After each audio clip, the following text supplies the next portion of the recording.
আসসালামু আলাইকুম। আমি নাদির আহমেদ নুসাইবা রান্নাঘর থেকে সুস্বাগত। আপনারা সবাই ভালো আছেন? আমার পরিবারের সবাই ভালো আছে আলহামদুলিল্লাহ। আজকে আপনাদের মাঝে আরও একটা রেসিপি নিয়ে আসলাম, সেটাও শীতের নতুন আলুর দম। এটা পুরান আলু দিয়ে ভালো লাগে না, নতুন আলু যখন উঠে তখন ছোট ছোট গোল গোল থাকে, একদম ডিমের মতো, তখনই সুন্দর লাগে এবং খেতেও স্বাদ লাগে। আর গরমের দিনে যেটা থাকে সেটা মিষ্টি মিষ্টি লাগে। তাই নতুন আলুর দম করার জন্য আমাদের যা যা লাগছে, প্রথমে আমি হাফ কাপ তেল প্যানের ভিতরে ঢেলে হাফ কাপ পেঁয়াজ দিয়ে 1 টেবিল চামচ পাঁচফোড়ন দিয়ে ভালো মতো ভেজে নিব। পেঁয়াজটা যখন লাল লাল হয়ে আসবে তখন আদা বাটা 2 চা চামচ,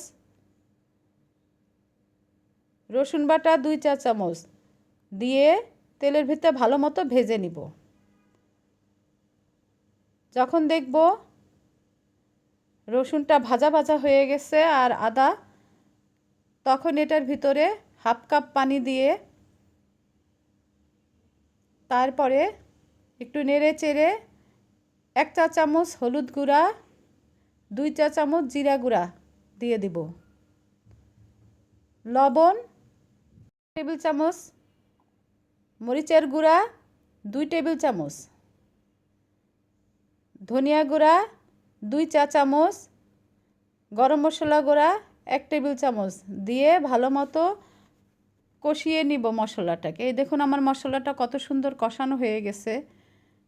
এবার কিছুক্ষণ নেড়ে চেড়ে 1 কেজি আলু আমি আগেই সিদ্ধ করে রেখেছিলাম, সেটাকে ছিলে তারপর ওই মশলার ভিতরে দিয়ে দিলাম।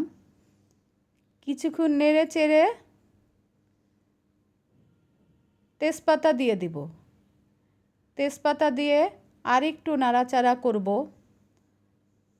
এবার হাফ কাপ পানি দিয়ে আলুটাকে ভালো মতো কষিয়ে নিব।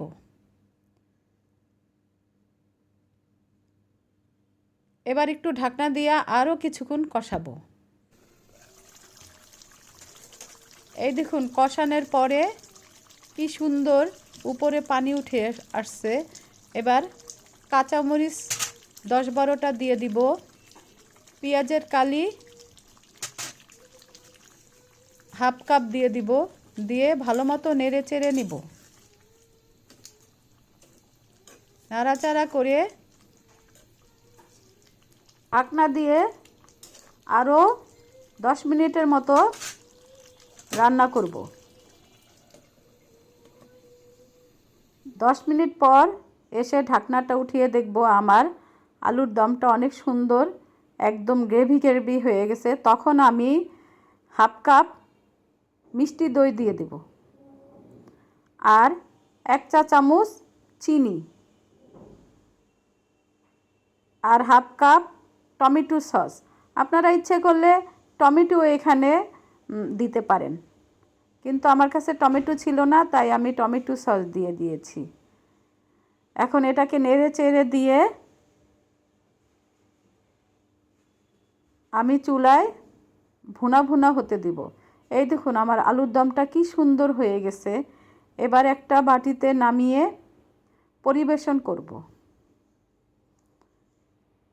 আমি আগেই পেঁয়াজের বেরেস্তা বানিয়ে রেখেছিলাম, সেটাকে ওই আলুর দমের উপরে ছড়িয়ে দিচ্ছি। এই আলুর দম লুচি, পরোটা, রুটি দিয়ে খাওয়া যায়, পোলাও দিয়েও খাওয়া যায়। তাই আপনাদের যদি ভালো লেগে থাকে আমার এই আলুর দম, আপনারাও বানিয়ে খাবেন। এর সাথে থেকে আমাকে লাইক, কমেন্ট, শেয়ার এবং সাবস্ক্রাইব করবেন, ফেসবুকে ফলো দিবেন আর নতুন নতুন কমেন্ট করবেন যেন আমি আপনাদের কাছে আরও অনেক রেসিপি নিয়ে হাজির হতে পারি।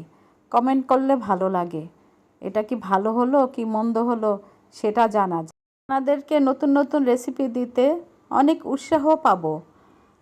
আপনারা আমার সাথে থাকবেন। আল্লাহ হাফেজ।